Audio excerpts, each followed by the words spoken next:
مجموع میں نہیں، ایک بندے کو حضرت عمر نے مجمع میں روتا دیکھا تو فرمایا یہ کام تو اکیلے میں کرتا، تیرے لیے برکت والا ہوتا۔ میرے عزیز، اگر انسان کو یہ سعادت مندی نصیب ہو جائے، وہ کبھی اپنے مالک کے خوف سے رو پڑے، کبھی اس کی محبت میں رو پڑے، مجھے بتائیں نا، بچہ جب رو ہی پڑتا ہے تو پھر اماں سارے کام چھوڑ کے متوجہ ہو جاتی۔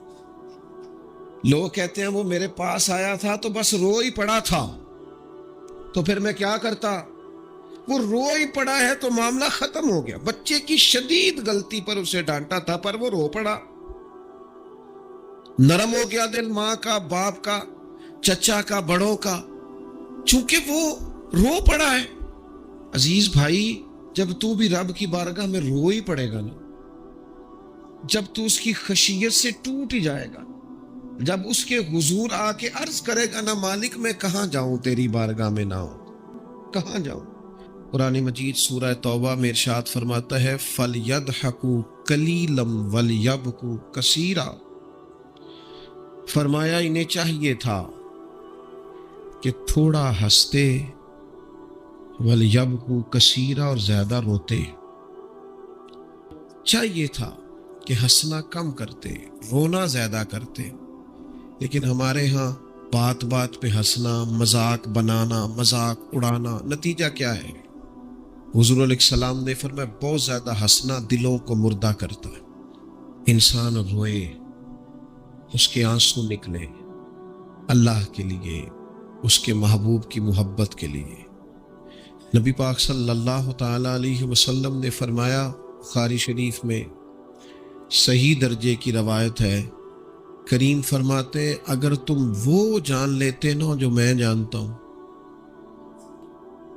اگر تمہیں اس کا علم ہوتا نا جس کا مجھے علم ہے، تو فرمایا تم رویا کرتے، تمہاری کیفیات اور ہو جاتی۔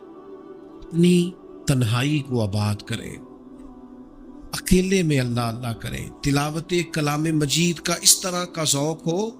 حضرت عمر سنا کرتے تھے تو رو پڑا کرتے تھے، حضرت فاروق اعظم رضی اللہ تعالیٰ عنہ پہلی صف میں قرآن مجید کی تلاوت کر کے روتے تھے تو تیسری صف تک آپ کی ہچکیوں کی آواز جاتی تھی۔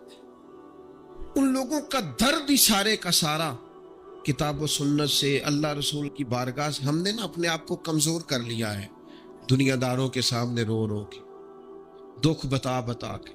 میرے عزیز، یہ تو ہے نا عام آدمی کا رونا، صحابہ کا رونا، اور اگر آنسو نبی پاک کے نکل آئے تو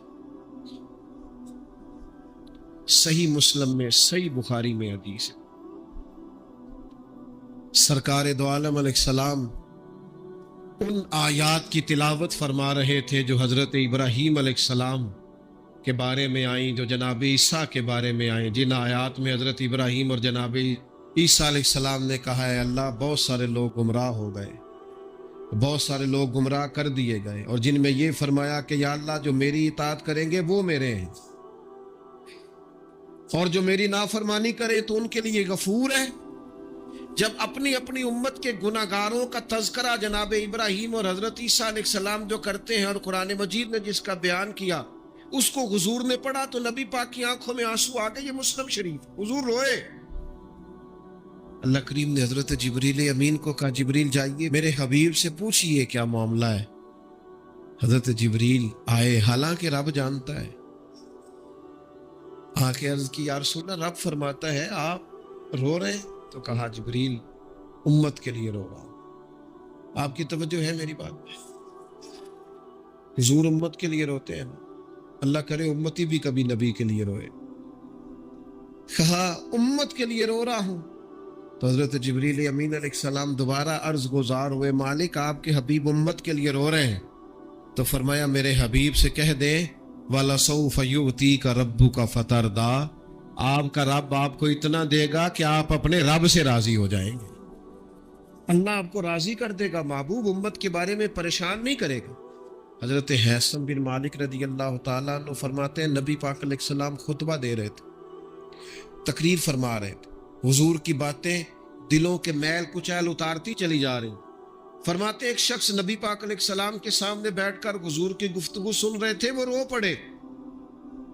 ساری گفتگو چھوڑ کے نبی پاک صلی اللہ تعالی علیہ وسلم کی توجہ اس شخص کی طرف ہو گئی. ہوا کیا ہے؟ وہ تقریر سنتے، بات سنتے بس رو پڑے.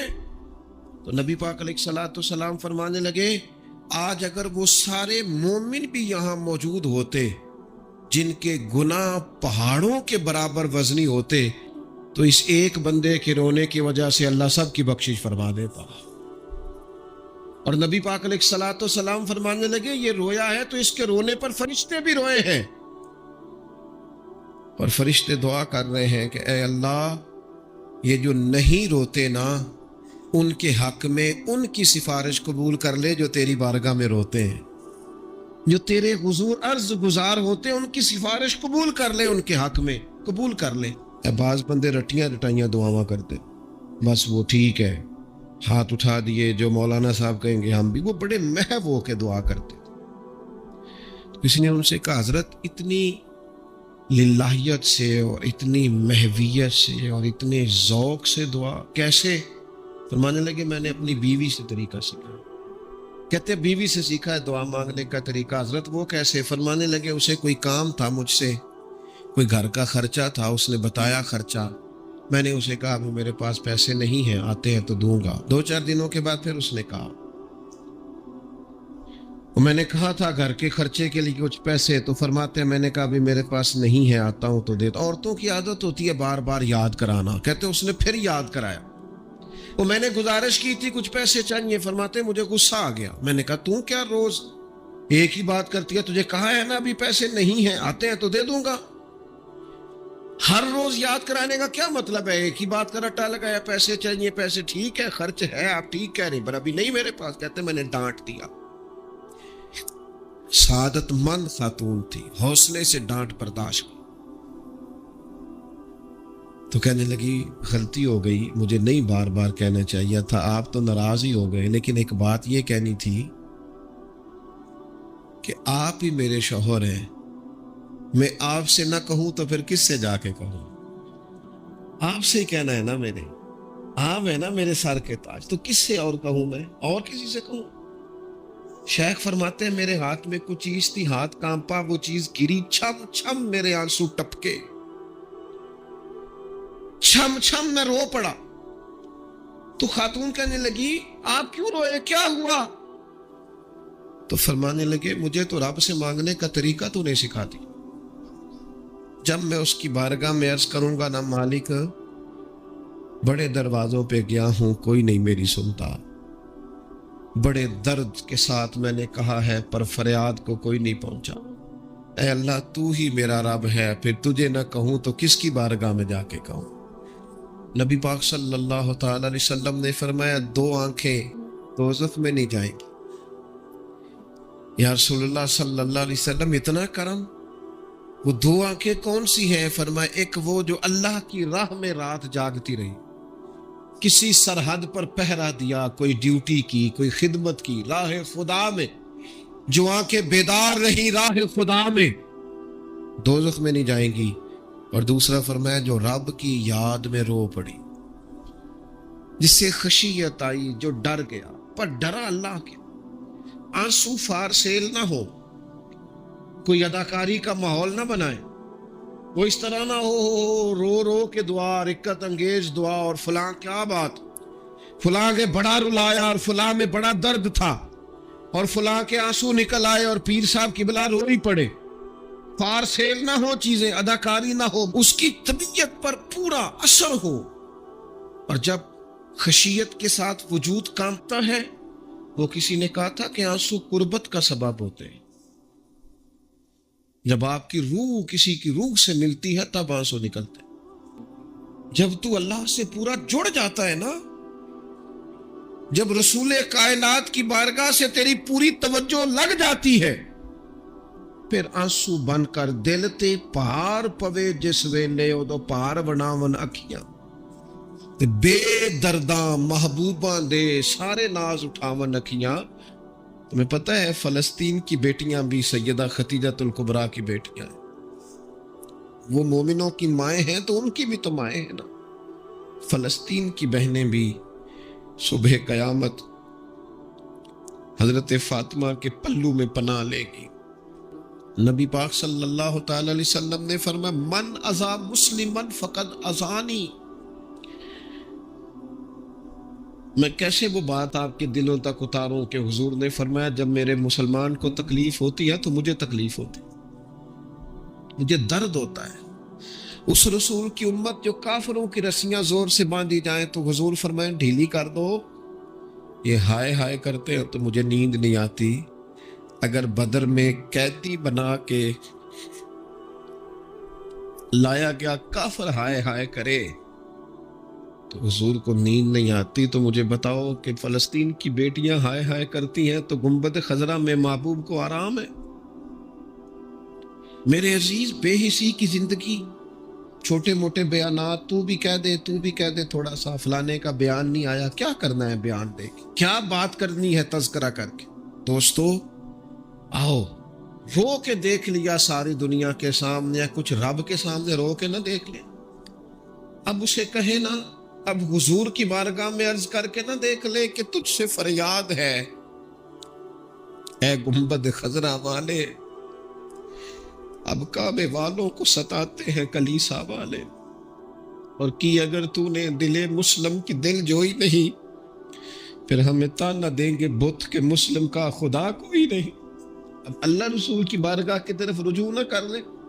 اب چھوڑ نہ دیں سیاستدانوں کے گلے، اب چھوڑ نہ دیں دنیا اقوام متحدہ کی بات اور سلامتی کونسل کی بات، اب اپنے اللہ کی جانب رجوع نہ کریں.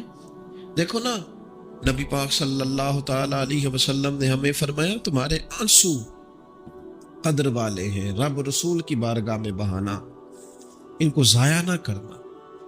عزیز بھائیو، یہ آنسو جو اللہ رسول کی بارگاہ کی طرف بہتے ہیں یہ اللہ کی رحمت کو متوجہ کرتے ہیں، یہ مالک کریم کے کرم کو مائل کرتے.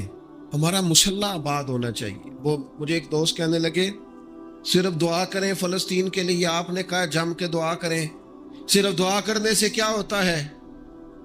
میں نے کہا دعا کرنے سے پہاڑ ہل جاتے ہیں اپنی جگہ سے. میرے رسول پاک رات کو دعا کریں تو صبح فاروق اعظم جیسے لوگ آ جاتے ہیں دین اسلام. نبی پاک علیہ السلام رات دعا کرے نا، دعا، اور بدر کی رات حضور دعا کرے تو اللہ 7,000 فرشتوں کو بھیج دیتا ہے مسلمانوں کی مدد کے لیے. صحابہ فرماتے ہیں میدان بدر میں ہم کسی کو قتل کرنا چاہتے تھے لیکن اس کی گردن پہلے سے کٹ کے گر جاتی تھی، فرشتے آئے ہوئے تھے. آج ہمارے ساتھ اللہ کی مدد ناراض ہو گئی ہے، ہم سے رب کی مدد ناراض ہے. ہماری مجموعی غلطیاں، قومی کوتاہیاں، بددیانتیاں، رشوت خوریاں، ہمارے جھوٹ، ہماری بد اخلاقیاں، مجموعی طور پر سوسائٹی کی مادہ پرستی، اخلاقی رویوں کی گراوٹ، لوٹنا، اپنا حصہ وصول کرنا، جگہ جگہ پہ کمیشن مقرر کرنے، ہر شخص کا ذات کے لیے سوچنا، اللہ کی مدد پھر روٹ جایا کرتی ہے، ناراض ہو جایا کرتی ہے. سب سے ضروری کام یہ ہے، سب سے ضروری کام کہ اللہ کی مدد شامل ہو. سب سے. ایک صحابی تھے، ایک جگہ انہیں شہید کیا جا رہا تھا تو کافر چاہتے تھے کہ ہم ان کی لاش کو معاذ اللہ ثم معاذ اللہ بے حرمتی کریں. انہوں نے عرض کی مالک تو میرا مددگار ہے، اس بیابان جنگل میں میری مدد کرنا. شہد کی مکھیاں آ گئیں، ان کے پورے وجود کو چھپا لیا، کوئی چیز قریب آئی نہیں. اور لوگ کہتے ہیں مکھی اٹھ کے بیٹھے تو زخمی کر دیتی ہے، لیکن وہ اٹھ کے گئی تو وجود پہلے سے زیادہ تر و تازہ تھا. اللہ نے محفوظ کر لیا وجود ان لوگوں کا، اللہ نے حفاظت فرمائی، اللہ کی مدد شامل تھی. اللہ کی مدد. ایٹم بم تم نے بنا لیے، ہتھیار تم نے سجا لیے، دولتیں تم نے جمع کر لی، بڑے بڑے تم نے ادارے قائم کیے. اب ایک کوشش اور بھی کرو، رب رسول کی بارگاہ میں رو تاکہ تمہیں اللہ کی مدد بھی ملے، تمہارے اندر حوصلہ بھی پیدا ہو، تمہارے اندر شعور بھی بلند ہو، اپنی ذات سے اٹھ کر سوچنے کی تمہیں طاقت بھی میسر آئے. میرے عزیز، اگر اس کی بارگاہ میں رونا آ جائے نا، اس کی بارگاہ میں اسے منانا آ جائے تو پھر تو کیفیات ہی کچھ اور ہو جاتی ہیں. کتنا کو روئیں بھلا، حضور فرماتے ایک مکھی اور مچھر کے پر کے برابر بھی تیری آنکھ سے آنسو نکل آیا، شرط یہ ہے نکلے ریاکاری کے لیے نہیں، نکلے اللہ کی رضا کے لیے، اس کی خشیت میں نکلے۔ فرمایا اگر مکھی کے پر کے برابر بھی تو رو پڑا تو اللہ تعالیٰ تیرے لیے دوزخ سے آزادی لکھ دے گا۔ اور نبی پاک صلی اللہ تعالیٰ علیہ وسلم نے بیان فرمایا ہے، حضور فرماتے جو اللہ کے خوف سے رو پڑے نا، جس طرح بھینس بکری گائے کے تھنوں سے نکلا ہوا دودھ دوبارہ تھنوں میں نہیں نہ جاتا، اسی طرح جو رب کی یاد میں رو پڑے وہ دوزخ میں نہیں جاتا۔ یہ مثال دیکھیں کیسی دی حضور نے سمجھانے کی۔ وہ بڑا رولیا ہے فیکٹری کے مالک کے سامنے، بڑا رولیا امیروں کے سامنے، مالداروں کے سامنے، تگڑے رشتہ داروں کو مائل کرنے کی بڑی جد و جہد کر لی، کچھ دعائیں اس کے حضور نہ مانگے۔ میں کہوں گا ماؤں سے پریشان ہے بیٹے، میں کہوں گا والد سے سفارشیں تم نے بڑی ڈھونڈ لی، جد و جہد بڑی کر لی، یاروں سے بڑا کہہ لیا کہ بیٹے کو باہر بھیجنا ہے، کوئی کاروبار ٹھیک کرنا ہے، اب کچھ دروازہ اللہ کی رحمت کا بھی تو کھٹکھٹاؤ نا۔ اور میرے نبی پاک علیہ السلام نے گارنٹی دی ہے، فرمایا ماں باپ اولاد کے لیے جو بھی مانگے اللہ اپنے فضل سے عطا فرماتا ہے۔ اللہ کی بارگاہ کی طرف رجوع کرے، زیادہ توجہ رب کی جانب، اتنا نہ دوڑے بندوں کے پیچھے، اتنا نہ منائے بندوں کو، اللہ کی طرف توجہ، اپنے رب کی بارگاہ میں رونا، اللہ رسول کے حضور حاضر ہونا ہے۔ آپ دیکھیے کس قدر جم کے صحابہ حضور کی محبت میں آنسو بہاتے۔ حضرت ثوبان بن مالک آ کے رو ہی پڑے تھے نا، حضور نے خود جا کے پوچھا کیا ہوا، بتانا نہیں پڑا، بس آنسو چھلکے تو نبی کریم نے فرمایا ثوبان کیا ہوا؟ عرض کی دل نہیں لگتا، یہاں تو پریشان ہوتا ہوں تو زیارت کر لیتا ہوں، تو جنت میں کیسے دل لگے گا؟ بس وہ روئے تھے نا، حضرت جبریل آ گئے، کہا محبوب رب فرماتا ہے جو اللہ رسول کی اطاعت کریں گے جنت میں بھی اللہ پڑوس عطا کر دے گا۔ رو پڑے تو جنت تک بات چلی گئی، رو پڑے تو۔ حضرت مولا علی شیر خدا فرماتے ہیں اگر تیری آنکھوں سے کبھی آنسو نکلے نا اللہ کی یاد میں، حضور کی محبت میں، تو فرمایا ان آنسوؤں کو پوچھنا نا، ان کو چہرے سے صاف نہ کرنا، یہ تو آنسو اس قابل ہیں کہ تیرے رخساروں پہ رہیں، یہ تو روشنی ہے تیرے چہرے کی، ان کو پوچھنا نا۔ حضرت علی رضی اللہ تعالیٰ عنہ نصیحت کرتے ہیں انہیں رہنے دے، یہ آنسو بڑا قیمتی ہے، یہ نکلا تیری آنکھ سے ہے پر کسی کا ہو کے نکلا ہے، نکلا تیری آنکھ سے ہے پر کسی کے لیے نکلا، نکلا تیری آنکھ سے ہے پر اس نے تجھے بتایا ہے کہ تیرے وجود میں، تیری دھڑکنوں میں، تیرے جذبات میں کسی اور کا بھی حصہ ہے، یہ رب رسول کی رضا کے لیے چھلکا ہے۔ وہ حضرت شیخ سعدی رحمت اللہ تعالی علیہ، آپ مہمان نواز بڑے تھے حضرت سعدی۔ کچھ لوگ نا بڑے مہمان، سارا دن یہی سوچتے رہتے ہیں کسی کو کھلانا کیسے، جی دنیا آوے کھا کھا جاوے تے راضی ہووے بلا۔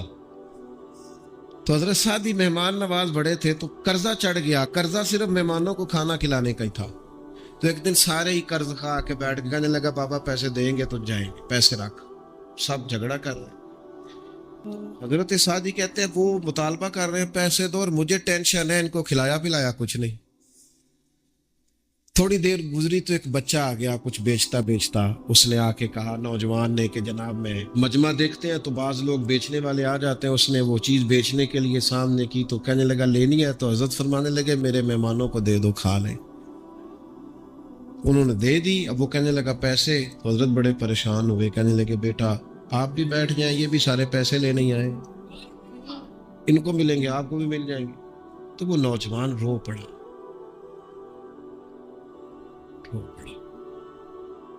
کہنے لگا حضرت صاحب میں تو یتیم ہوں، بہنیں اور ماں انتظار کر رہے۔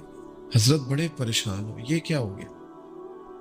فٹافٹ سوچنے لگے کہیں سے بندوبست ہو اور اس کو میں فارغ کروں۔ وہیں بیٹھے تھے کہ ایک عقیدت مند نذرانہ لے کے آیا، ڈھیر سارا نذرانہ پیش کیا، حضور میرا دل کرتا ہے، اور حضور کا فرمان ہے جو بن مانگے ملے وہ اللہ کی طرف سے، اسے قبول کرو جو بغیر چاہت کے آئے۔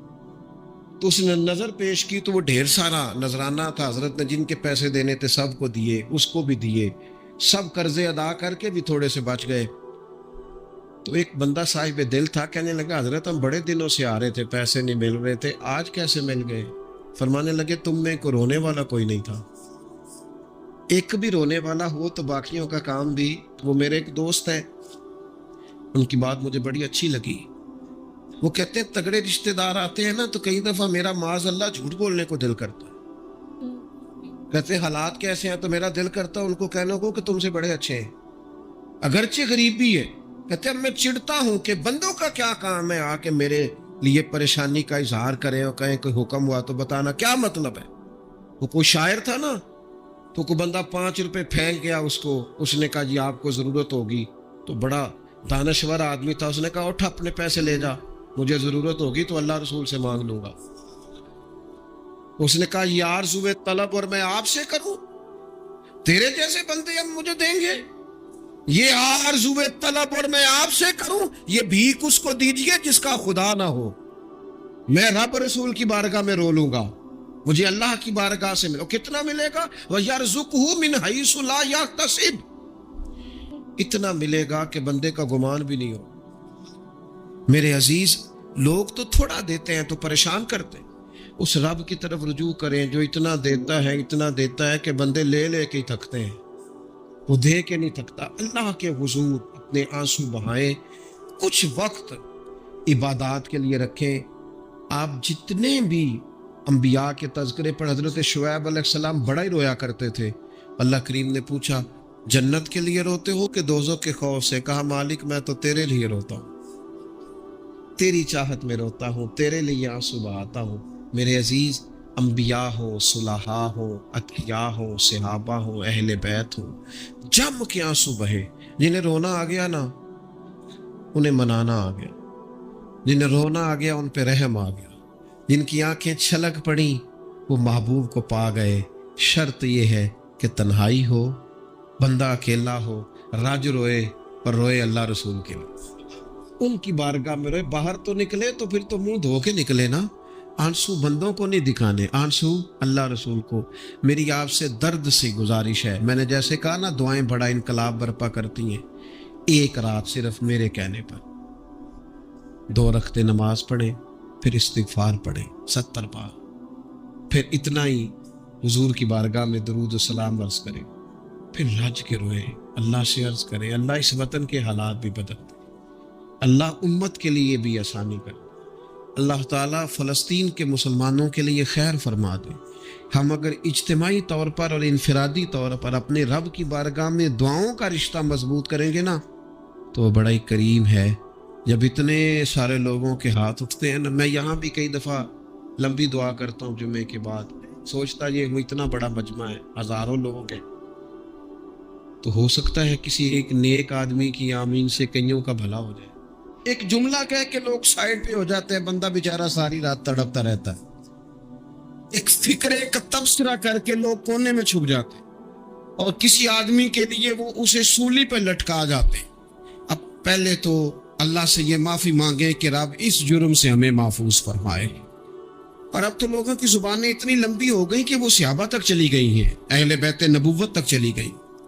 تبصروں کے شوق میں لوگوں نے یہ دیکھا ہی نہیں کہ میری حیثیت کیا ہے اور میں بات کس کی کر رہا ہوں، میری اوقات کیا ہے اور میں تبصرہ کس پہ کر رہا ہوں۔ بے باک ہونا اور بات ہے اور بدتمیز ہونا، ان دونوں میں فرق ہوتا ہے۔ ابن حزم کہتے ہیں کہ مصر میں ایک تاجر بڑا کامیاب ہو گیا تھا، بڑا کامیاب تاجر ہو گیا، تو زندگی میں جتنے لوگ بھی کامیاب ہوتے ہیں ان سے حسد ہوتا ہے، اس سے بھی اس کے ارد گرد کے لوگوں نے حسد شروع کیا۔ اب تاجروں نے پلاننگ کی کہ اسے خراب کیسے کرنا ہے۔ وہ ایک دن اپنے گھر سے نکلا، سفید کرتا سفید پگڑی باندھ کے باہر۔ اب 5-6 لوگوں نے پہلے سے منصوبہ بندی کی ہوئی تھی، ایک صاحب اسے ملے، کہنے لگے ماشاءاللہ آج تو سفید کرتے پر سبز امامہ، سبز پگڑی بڑی ہی اچھی لگ رہی ہے۔ وہ ہنس کے کہنے لگا لگتا ہے آپ سو کے اٹھ کے آئے ہیں، پگڑی تو میری سفید ہے۔ اس نے کہا چلو پگڑی تو سبز ہی ہے، باقی آپ نہیں مانتے تو آپ کی مرضی۔ کو آگے بڑھا، تو اب کیونکہ پلاننگ تھی تو ایک شخص اور ملا، اس نے کہا کیا بات ہے، سفید کرتے پر آپ کا پیلے رنگ کا امامہ کیا جچتا ہے۔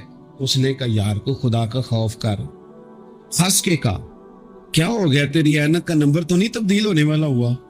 اور بھائی میں نے تو سفید کرتا اور سفید ہی امامہ باندھا ہے۔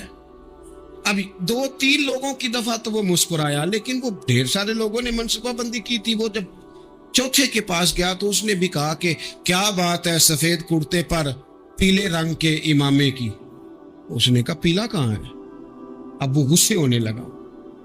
اب وہ چھٹے کے پاس گیا تو اس نے کہا جناب کیا بات ہے سفید کرتا اور کالا امامہ.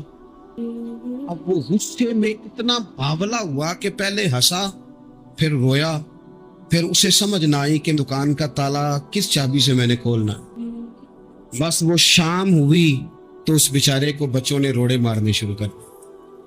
وہ اتنی تکلیف میں آ گیا کہ لوگ اسے پاگل کہنے لگے. کیوں؟ اس لیے کہ لوگ منصوبہ بندی، افواہ تھی نا کہ میری طبیعت خراب ہے، تو لوگوں نے حال پوچھ پوچھ کر بیمار کر دیا. لوگوں کی باتیں، لوگوں کے تبصرے، لوگوں کے کومنٹس. بولے امام شافعی فرمانے لگے لوگوں کی باتیں پتھروں کی طرح ہوتی ہیں، یہ روڑوں کی طرح ہوتی ہیں. اگر انہیں کمر کے اوپر رکھ لو گے نا تو یہ تمہاری کمر توڑ دیں گی، اور اگر تم ان کو اپنے پیروں کے نیچے رکھ لو گے تو تمہارا قد اونچا ہو جائے گا.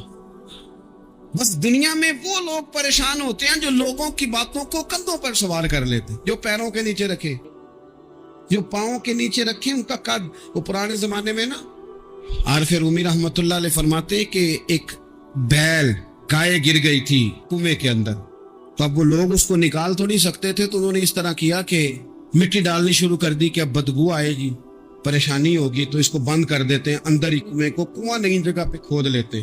انہوں نے جب اس کے اندر مٹی ڈالی نا تو وہ گائے جو تھی وہ مٹی جھاڑ کے تو مٹی کے اوپر آ گئی. انہوں نے پھر مٹی ڈالی، وہ تھوڑی اور اوپر آ گئی، اور مٹی ڈالی تو اور وہ مٹی ڈالتے گئے اور گائے وہاں سے کنویں سے باہر آ گئی. لوگوں نے دفن کرنا چاہا، وہ باہر نکل آئی. اور میرے بھائی لوگ بھی اپنی باتوں میں دفن کرنا چاہتے ہیں، لیکن یاد رکھنا جو چمکنے والے تھے وہ چمکتے ہی رہے. جن کو اللہ نے عزت دی تھی ان کی گھٹائی کوئی نہیں سکا. یہاں تو میں نے یہ دیکھا ہے اس معاشرے میں کہ جھوٹے سے جھوٹا آدمی، اس کے بھی فالوور ہوتے ہیں. دغے باز سے دغے باز بندہ، اس کے بھی گویوں کے فالوور، اداکاروں کے فالوور، فلانے کے فالوور. اس کا یہ تو بھئی انسان کا مزاج ہے. ہر بندہ کانوں کا کچا ہے، کوئی تھوڑا زیادہ کچا ہے، کوئی تھوڑا کم کچا ہے. تو باتیں تو ہوگی، لوگ منہ میں زبان رکھتے ہیں تو گفتگو تو کریں گے. اب یہ اثر لینے والے پہ ہے کہ وہ اس کا اثر کس طرح کا لیتا ہے. ہمارے ہاں بڑے بڑے سمجھدار لوگ نفسیاتی ہو جاتے ہیں، بڑی بڑی سمجھدار خواتین نفسیاتی ہو جاتی ہیں. میری ساس باتیں کرتی ہے، میری نند باتیں کرتی ہے، مجھے فلانا باتیں کرتا ہے، مجھے فلانا. بھائی باتیں، جس کے منہ میں زبان ہے اس نے بات تو کرنی ہے. اب آپ نے کیوں یہ دعویٰ کر لیا ہے کہ آپ اتنے اونچے چلے جائیں کہ آپ کو بات ہی کوئی نہ کرے؟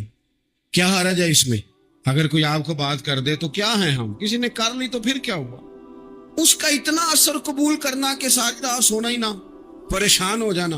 اور بعض لوگ ایسے ہیں جنہیں اتنی باتیں نہیں ہوتی جتنی انہیں ٹینشن ہوتی ہے. یعنی وہ 2 بندے کونے میں کھڑے ہیں تو میری ہی بات کر رہے ہیں. اور بھائی وہ اتنا اہم نہیں ہے، انہیں کوئی اور کام بھی ہو سکتا ہے، تیری بات ہی انہوں نے کرنی. بلا وجہ لوگ سمجھتے ہیں کہ میں بڑا اہم آدمی ہوں، وہاں بھی مجھ پہ تبصرہ ہو رہا ہے، یہاں بھی ہو رہا ہے. اس پہلو سے باہر آئیں، اس کمپلیکس سے نکل آئیں. اور نبی پاک کا یہ طریقہ ہے. مسند امام احمد بن حنبل میں حدیث موجود ہے، حضرت عبداللہ ابن مسعود رضی اللہ تعالیٰ عنہ، کمال آدمی حضرت عبداللہ ابن مسعود. حضور نے فرمایا عبداللہ ابن مسعود سے قرآن سیکھا کرو، یہ اسی طرح پڑھتے ہیں جس طرح میرے اوپر نازل ہوا تھا. حضرت عبداللہ ابن مسعود کو نبی پاک علیہ السلام نے فرمایا درخت پہ چڑھ کے ذرا میرے لیے مسواک تو اتار دو. حضرت عبداللہ ابن مسعود کی پنڈلیاں پتلی پتلی تھی، ٹانگیں پتلی تھی. وہ درخت پہ چڑھے، ہوا چلی تو کپڑا تھوڑا ہٹ گیا تو بعض لوگ ان کی پتلی پنڈلیوں کا مذاق اڑانے لگے. معاذ اللہ، دیکھو کیسی باریک باریک پنڈلیاں ہیں، کیا انداز ہے. اب حضور بیٹھے ہیں نا، تو انہوں نے جو بات کی تھی وہ بات بھی درست تھی، پنڈلیاں واقعی پتلی تھی. اور کوئی بھی اس انداز میں دیکھتا تو شاید مسکراتا.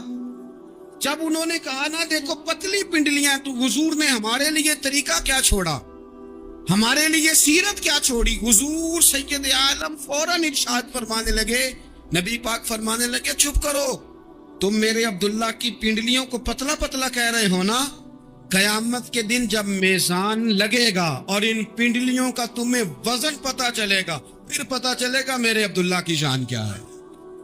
یہ بڑی وزنی پنڈلیاں ہوں گی، جب ان کا میزان پر وزن تلے تو آپ دفاع کریں۔ نبی پاک صلی اللہ علیہ وسلم نے فرمایا اگر کسی جگہ تیرے بھائی کی عزت پر حملہ ہو رہا تھا اور تو بچانے پر قادر تھا اور تو نے اس کی عزت سے اس شر کو روک دیا، کہا نہیں یار ایسی بات نہیں ہے، تم غلط کہہ رہے۔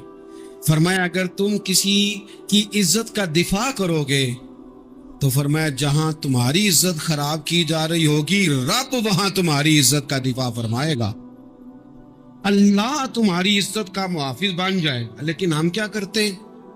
ہم لوگ باتیں کر رہے ہوتے ہیں تو ہم ان باتوں میں ایک بات اور شامل کرتے ہیں، ہم ان باتوں میں ایک بات اور شامل کر لیتے ہیں اور انداز اختیار کر لیتے ہیں، اور جو آپ کے حق میں ہے اس نے مخالف نہیں ہونا، اور جو مخالف ہے اس نے کبھی حق میں چھوڑیں۔ آپ کس کو قائل کر رہے ہیں؟ جس کی سمجھ میں آتی ہے وہ قبول کرے، نہیں آتی تو دروازہ کھلا ہے، کہیں اور تشریف لے جائے۔